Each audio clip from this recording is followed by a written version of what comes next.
Hello and welcome to TH532 Systematic Theology 2. This is a continuation of TH531 Systematic Theology 1. Probably many of you who are in Systematic 2 have already taken Systematic 1. And if you have, you know how it works. But if you haven't, I want to say welcome. And I want to say welcome back to the folks who have been through the first half of the course as well. It was a lot of work. And Systematic 2 is going to be a lot of work too. But I want you to enjoy it. I want you to grasp these concepts. I want you to embrace them, learn them, internalize them. Especially with Systematic 2, we're going to be discussing a lot of really, really fun stuff. We're going to start off with Christology for the first couple weeks and talk about Jesus and his person and his work. And then we're going to go into week 3 with the doctrine of the Holy Spirit and look at the person and work of the Spirit in our lives.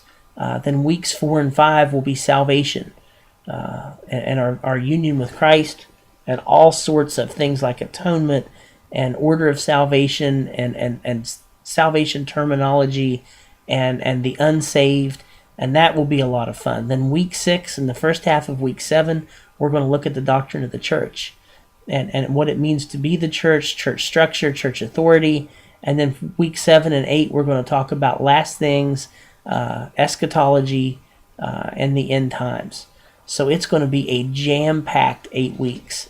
And I pray that you will be able to follow along with us to grasp all of this. As Systematic 1 did, we're going to have assignments as we move along. We'll have a book review on a really good book by Donald Fairbairn I hope you enjoy. We'll also be looking at a couple of synthesis papers and a research paper too. These assignments won't really kick in until about week 4. I think week 4 is your synthesis paper, week 5 is your book review, week 6 is your research paper, and week 7 is another synthesis paper. So just 1 week right after another, bam, bam, bam, bam, there will be papers. So my suggestion is to start in the first 3 weeks. Begin to get that research paper together. Get your thesis in the first week, do it early, get it out of the way so you can begin to put your research together. This is going to come really fast, and it's going to intersect with things like Thanksgiving and the Israel trip. I'm going to be away for like 9 days in Israel. Then I'm going to be gone to Baltimore to a conference. So there's going to be plenty of time where I'm going to be busy too. So I'm going to have to work ahead to make videos for the class. Another thing is I don't want you to be discouraged. I want you to be encouraged. Yes, this is a lot of work, but it's also graduate level. You're in seminary. You're getting a master's degree. So I want you to really be focused and excited about the time you're spending and the work that you're doing. I want you to embrace it because it is very important that you get a good, solid theological foundation. The folks who are taking this class are mostly MDiv students with a few MA students sprinkled through. And you need what we're talking about.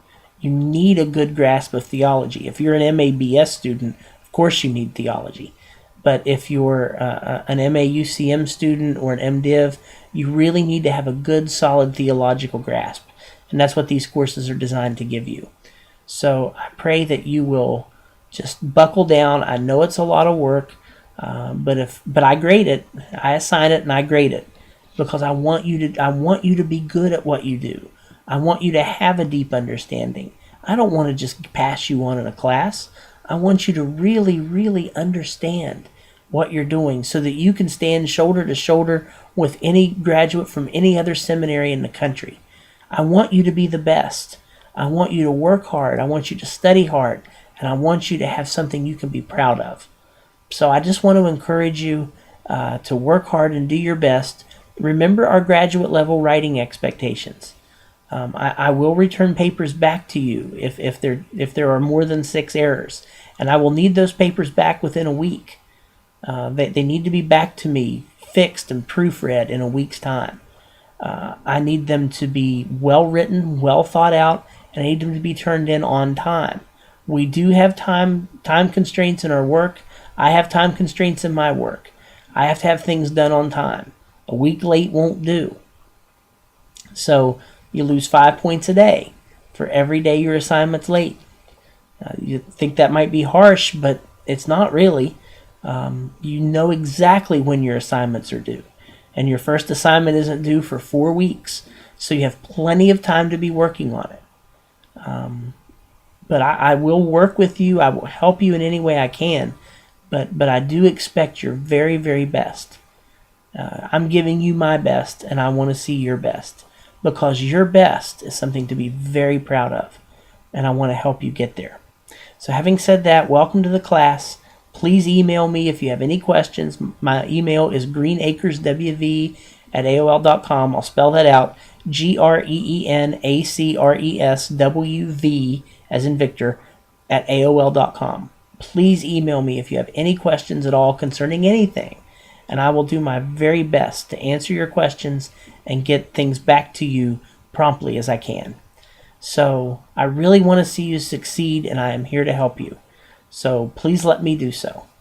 Enjoy the class, have a great time, and let me know if you need anything. Here we go. Bye.